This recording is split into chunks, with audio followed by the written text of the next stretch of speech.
Telangana global summit ఒక చరిత్రాత్మకమని TPCC chief Mahesh Goud అన్నారు. ఈ గ్లోబల్ సమ్మిట్ తో ప్రపంచం మొత్తం తెలంగాణ వైపు చూస్తోందన్నారు. గత 10 ఏళ్లు రాష్ట్రంలో అధికారంలో ఉన్న బీఆర్ఎస్ రాష్ట్రాన్ని విధ్వంసం చేయడమే కాక ఇప్పుడు ఓర్వలేక కాంగ్రెస్ సర్కార్పై విమర్శలు గుప్పిస్తోందని మహేష్ గౌడ్ ఆరోపించారు.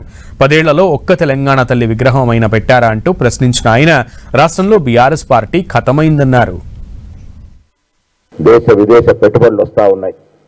హైదరాబాద్ తెలంగాణ పెట్టుబడి నిలయంగా మారబోతా ఉంది. 10 ఏళ్ల విధ్వంసం నుంచి వికాసం వైపు 2 ఏళ్లుగా అడుగులు వేస్తూ ఇవాళ ఒక దశకు చేరింది. విపరీతమైన పెట్టుబడులు వస్తూ ఉన్నాయి. ఇదొక శుభ పరిణామం. రాష్ట్రం మంచి దశగా ముందుకు పోతా ఉంది.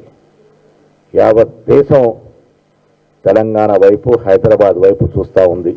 అన్ని రంగాల్లో, పారిశ్రామికంగా, స్పోర్ట్స్ పరంగా, వైద్యపరంగా, రకరకాల సైన్స్ అండ్ టెక్నాలజీ, అధునాతన టెక్నాలజీ పరంగా, విద్యాపరంగా అన్ని రకాల సదుపాయాలతో ఫోర్స్ ఇట్ వస్తూ ఉంది. ఇది గొప్ప చరిత్రాత్మక సమ్మిట్. ఇది అంతవారికి అభిమానం ఉంటే 10 ఏళ్ళ అధికారంలో ఉన్నటువంటి బీఆర్ఎస్ ప్రభుత్వం ఎందుకు తెలంగాణ తల్లి విగ్రహాలు పెట్టలేదు? ఇక్కడ వారి చిత్తశుద్ధి బట్టబలైంది కదా. 10 ఏళ్ళు మీరు అధికారంలో ఉన్నారు కదా, ఎందుకు పెట్టలేకపోయినారు? మేము వచ్చిన ఏడాదిలోపే సెక్రటరియట్లో తెలంగాణ తల్లి విగ్రహం పెట్టడమే కాకుండా యావత్ జిల్లాలో తెలంగాణ విగ్రహాలు పెడతాం. ఇప్పుడు మీరు పెట్టరు, పెట్టేవారిని పెట్టనియరు. ఇది కేవలం రాజకీయాల కోసం చేస్తున్నటువంటి రాద్ధాంతం తప్ప ఇంకేమీ లేదు. తెలంగాణ తల్లి ప్రతి చోట ఉండాలనే ఆకాంక్ష. జయహో తెలంగాణ పాట